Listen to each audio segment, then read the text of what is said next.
우리 함께 한 마음으로 기도합니다.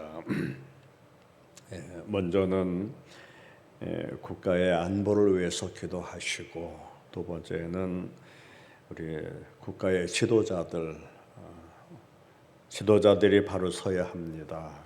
이를 위해서 기도해 주시고, 두 번째는 신년도에 교회가 해야 할 일들, 하나님이 꼭 필요한 이 시대상의 교회와 성도들이 되어지기 위해서 기도하고, 세 번째는 성도들의 가정의 안정과 또 담임 목사님의 시대적인 영적인 권능을 더해 달라고 우리 세 가지 문제로 기도드립니다.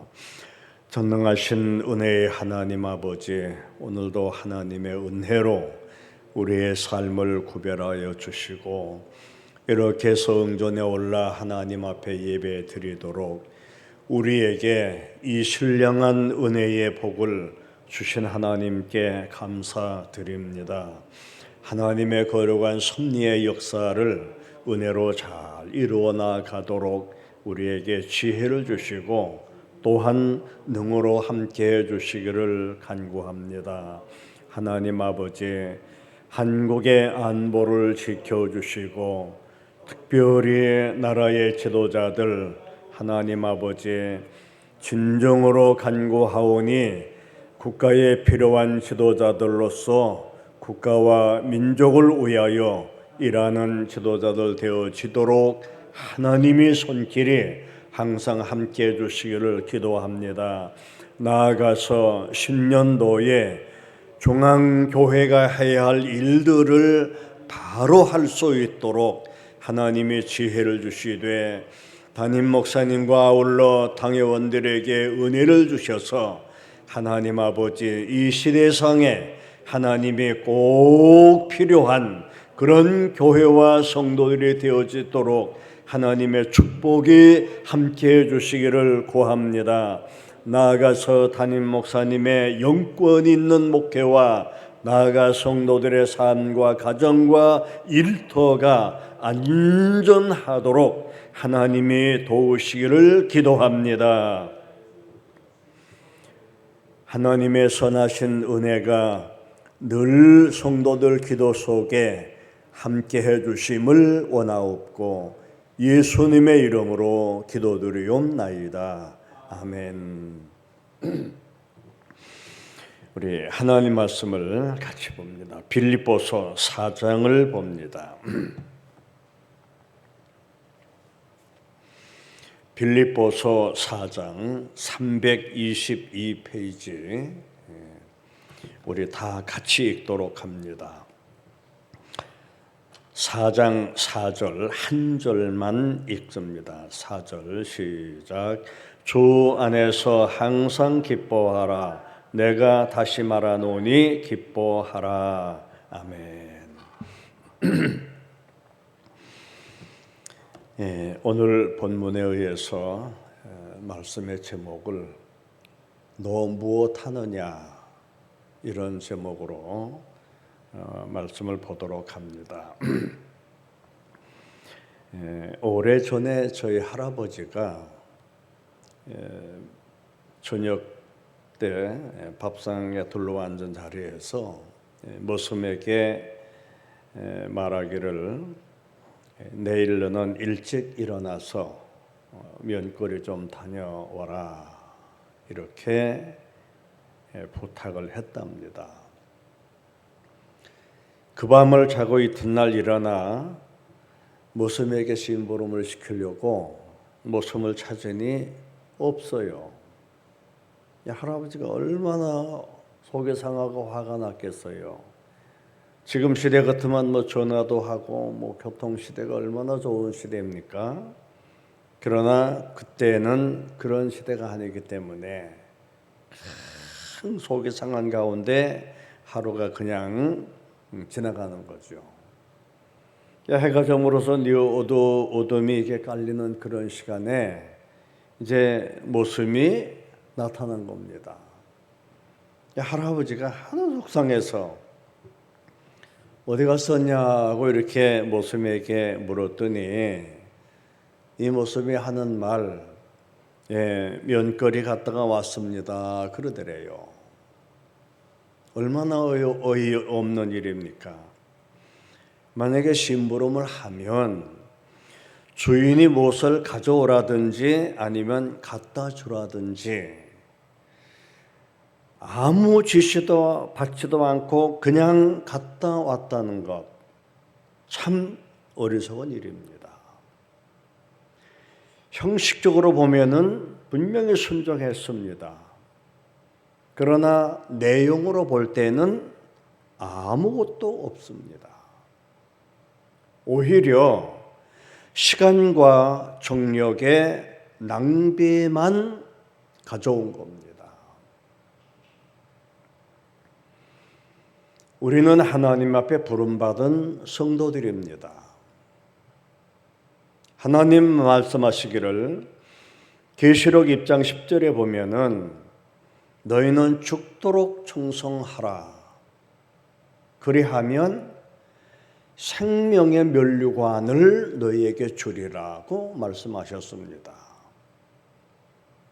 또한 고린도전서 4장 2절에 보면은 맡은 자들에게 구할 것은 충성이니라 그러셨습니다.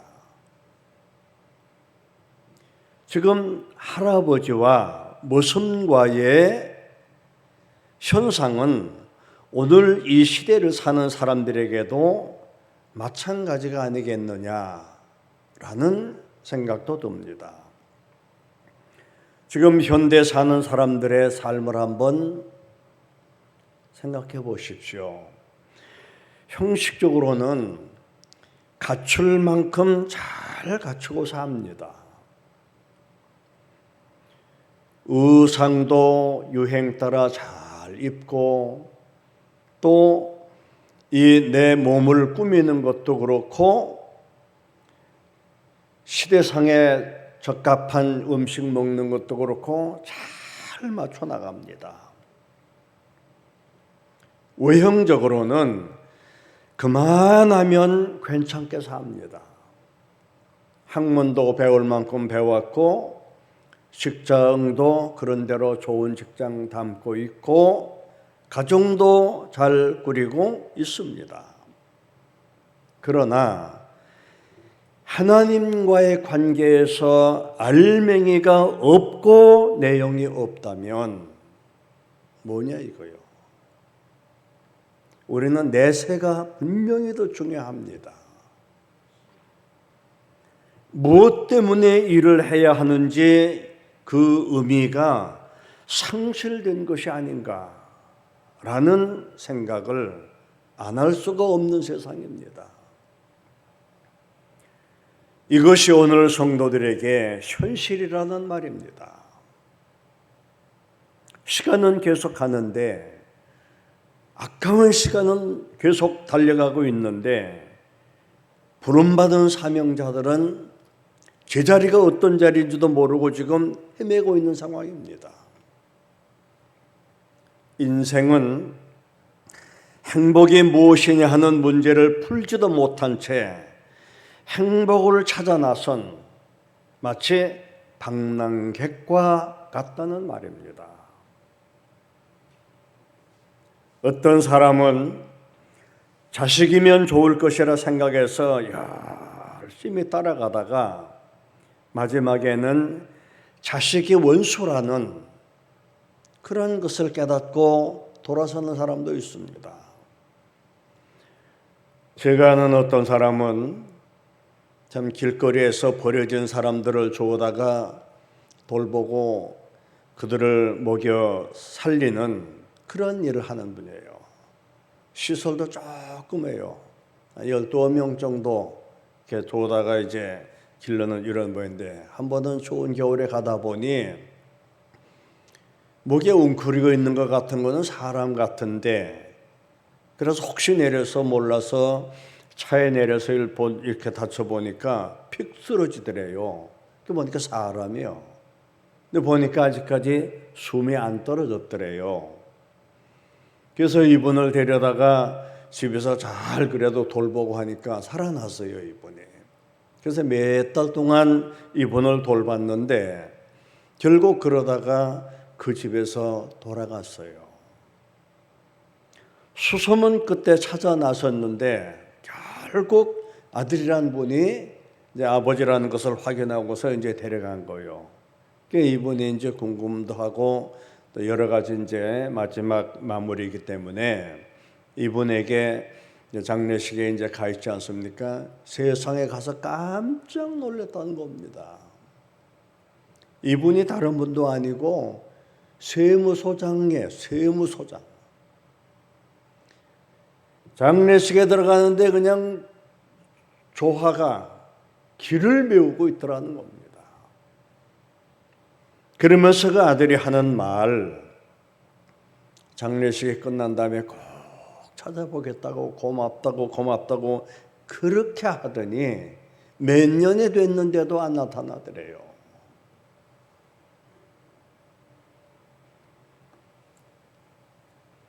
어떤 사람은 돈이면 다 되는 줄 알고 부지런히 쫓아가다가 돈도 행복의 요소가 아니라 오히려 불행의 원인이 된다는 것을 깨닫고 돌아서는 사람도 있습니다. 어떤 이는 지위다, 어떤 사람은 명예다 하고 열심히 따라갑니다. 그러나 마지막에는 이 모두 행복이 아닌 허물하는 것을 깨달았을 때 그때는 이미 늦었습니다. 사도 바울은 오늘 본문을 통해 행복의 극치를 고백하고 있습니다. 바울은 가는 곳마다 옥중 생활을 했습니다. 바울이 쓴 내용들을 보면 거의 다 옥중에서 쓴 겁니다. 빌립보 감옥, 예루살렘 감옥, 가이사라의 감옥, 로마 감옥, 가는 곳마다 감옥입니다. 지금 이 글을 쓰고 있는 이 곳도 로마 감옥으로 지금 추정된 곳입니다.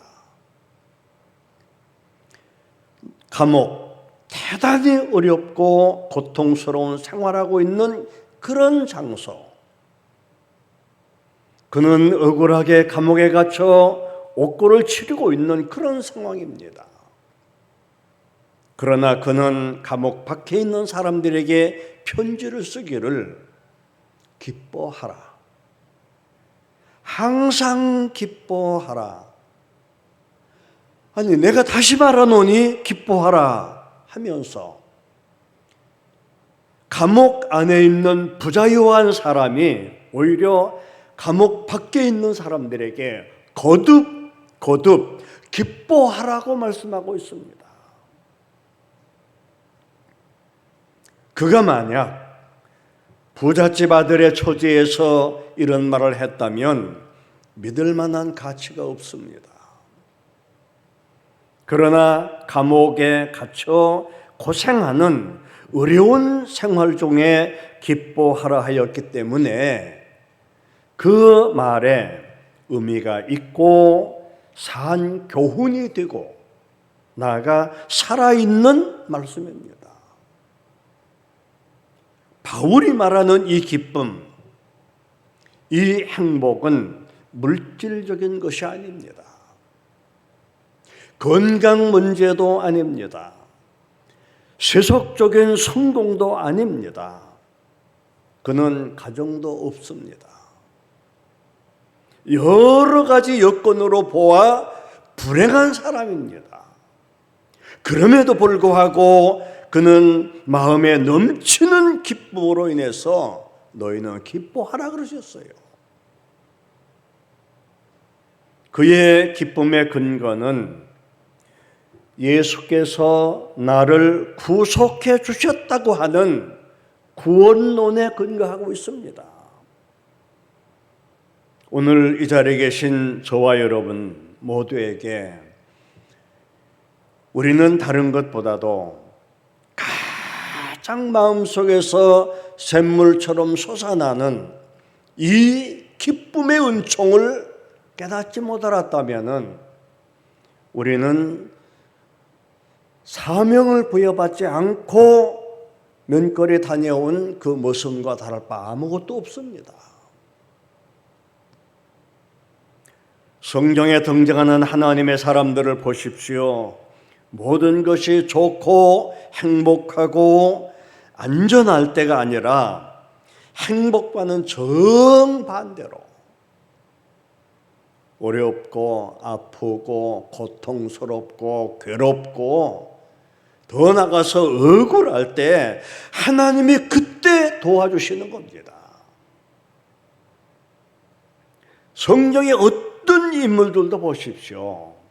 좋을 때는 그냥 잘 나가요. 그러나 절박한 상황에 들어있을 때 이런 상황이라면은 아들도 아버지를 버리는 시대입니다. 그런데 하나님은 그때 다가오셔서 함께 호흡하시고 네 사정이 뭐냐, 네 아픔이 뭐냐, 내가 너와 함께 있으니 너는 염려하지 말고 내게 기도해라. 힘과 능으로 되는 것이 아니고 하나님의 영으로 된다 그랬습니다. 여러분, 이 은혜의 하나님이 우리와 함께하고 있다는 것 얼마나 감사합니까? 사도 바울이 그런 것을 깨달았기 때문에 옥중에서 감격에 넘쳐 기뻐하라, 다시 말하노니 기뻐하라. 얼마나 확실한 믿음이라면은 그렇게 외쳤겠습니까? 여러분, 오늘 우리는 하나님의 큰 은혜를 입었기에 이 자리에 나오게 되었습니다. 정말로 하나님이 오가는 발걸음은 물론이고 우리가 입술에서 마음속에서 담겨있는 기도 하나님이 함께 응답해 줄 걸 믿고 감사하는 우리 모두가 될 것을 주의 이름으로 권합니다. 기도합니다. 할 일 많은 이 땅에 일꾼심이 적다고 탄식하시던 주님, 모순된 삶 속에 살면서도 잘못을 모르고 부름받은 사명에서 멀어져 가면서도 하나님 앞에 무릎 꿇지 않는 불신앙에 젖어 사는 저희들 불쌍히 여겨주시기를 구합니다. 기뻐하라, 항상 기뻐하라.